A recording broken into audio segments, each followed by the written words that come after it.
Well, there has been a lot of criticism about Finn Russell's work rate. You touched on it. Shane Horgan described it as pathetic. What do you guys make of it? Well, I've seen the comments and I've seen the clip, and Goodeys alluded to it. And with Finn, you're going to get that, aren't you? I think with any player, you're going to get that in terms of high profile, but any player who's walking back into the line off the back of making a mistake. And that maybe shows that there is a vulnerability around Finn now. If we're speaking frankly, we love Finn on here. I do see him as a mate.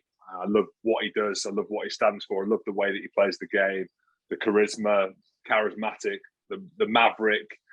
But you have to start asking questions, don't you? Because he's driving a Rolls Royce around Edinburgh. You know, the week before, the pictures are doing the rounds. Goody posted one with his side banana after his win for Racing 92, comes back into the camp.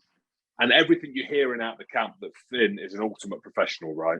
In terms of working with Blair Kinghorn, working with the backs, working with the coaches. So it does matter, right? But the proof is in the pudding, as Goody knows, as a lot of big people know. It is in the pudding. And unfortunately for Finn, the last two games, he hasn't turned up, has he? For whatever reason, he just hasn't. The issue that Scotland have is Blair Kinghorn isn't the answer. As good as Blair Kinghorn is, 10's arguably his second position. He's a 15. He's a back three player. Adam Hastings isn't even in the squad. You do wonder... How's Hastings not in the squad? I know he's been injured, but he's been playing pretty well for Gloucester over the last however many months. I don't know. Maybe it's white eggs out in London. I don't know. Maybe Gregor doesn't like that. I don't know. It's an interesting point, and I don't know the answer. And I don't think anyone's going to tell me if I ask them in the camp. But you do wonder, Italy up next, whether Gregor, and we know there's history between Gregor and Finn, whether a rocket gets put up Finn's backside, whether there be a lot of five guys, maybe not now because of losing that game, whether or not he puts a Blair Kinghorn in or he brings an Adam Hastings into the squad. But you've got to try and find a way of motivating Finn, or I say that because it makes it sound like he's not motivated, but making him comfortable, making him take the reins, because we've seen him have bad games before. We've seen him have bad moments in games before and he literally throws something out. But the way that France were playing, flying up on the outside, pushing Scotland back on the inside, we were getting turned over for fun.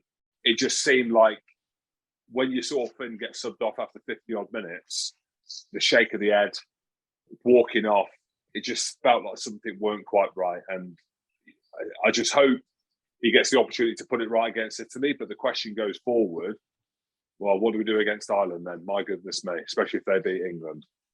Well, there's two things in it, isn't there? So I don't think he can afford to drop him against Italy because it is the wooden spoon game. It now is a wooden spoon game, James. You know, if we beat Italy and you lose to Ireland, it's all on for fifth place, Andrew. It's all on. Yeah, true. No, I think Wales finished fifth, but there we go. It's one of them. If Hastings wins the squad, you can't pick Blair Kinghorn ahead of Finn Russell at 10 to start an international game. Nothing against Blair Kinghorn. He's not a 10. He's not an out-and-out 10. He's the sort of player that is brilliant. He can cover wing, fullback, and 10 from the bench, or he can start wing or fullback. But Adam Hastings, got to give him an opportunity. And that's maybe the selection. But Gregor's difficulty is this week, even if he were to pick Adam Hastings has got to be with Gloucester all week. Finn Russell has got to go back to Racing 92 for his €1 million a year contract, and he's got to go and play Perpignan away on Saturday. So, he's not going to be able to train with a fly half apart from Blair Kinghorn this week. So it's interesting. It's a real interesting dynamic. Finn's got to look at himself in the mirror, and he knows himself. He's got to do better off the back of that Wales knock on, which, where he gets sin-binned, and then his performance at the weekend, which, I didn't think he played that badly.